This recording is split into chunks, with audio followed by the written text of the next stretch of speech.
Mazembe grounds in Nakuru West constituency roared back to life as the Linda Mwananchi team landed in the Lakeside City for their first popularization campaigns.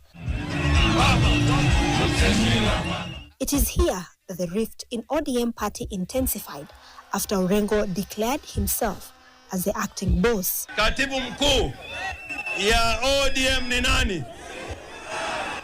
SGS ni nani? Na kwa sababu Oburu hawezi jana Kisumu, kwa sababu Oburu hawezi, sasa Orengo is the acting party leader of ODM. Asante.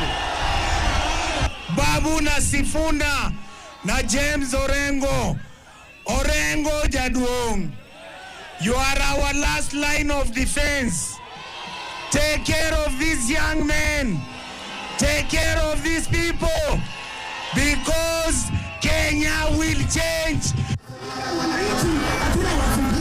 Leaders present condemned members who have continued to dance to the Kenya Kwanza tune while condemning the ongoing ODM political dalliance with the UDA party.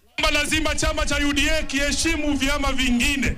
Ruto ameingia ndani ya ODM, ameingia mpaka kwa bedroom. Na wale walimfungulia mlango wa bedroom mnawajua. Ni waseme nisiwaseme, mnawajua hamuwajui. Sasa wewe fikiria, nasikia kiongozi wa UDA anasema ati mkishafika kwa bedroom kuna mambo mengine hauwezi kukataa.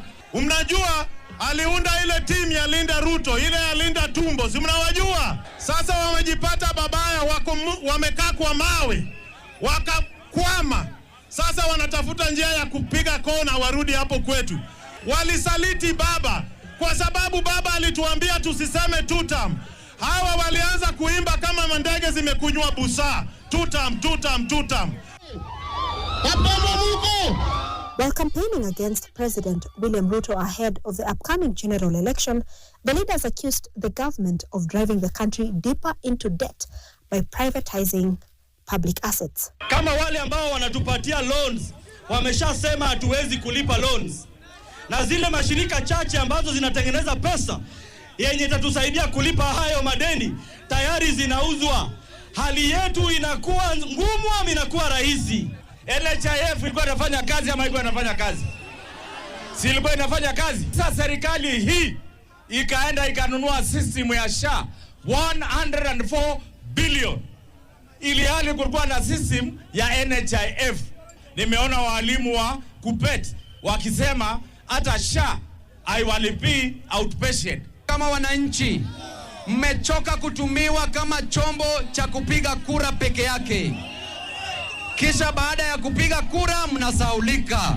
Former ODM deputy party leader and Vihiga Senator Godfrey Osotsi accused the government of orchestrating the attack against him in Kisumu 2 weeks ago. Ati juzi walinishambulia kule Kisumu, ati kututisha sisi, waliniumiza, lakini mimi sitishiki.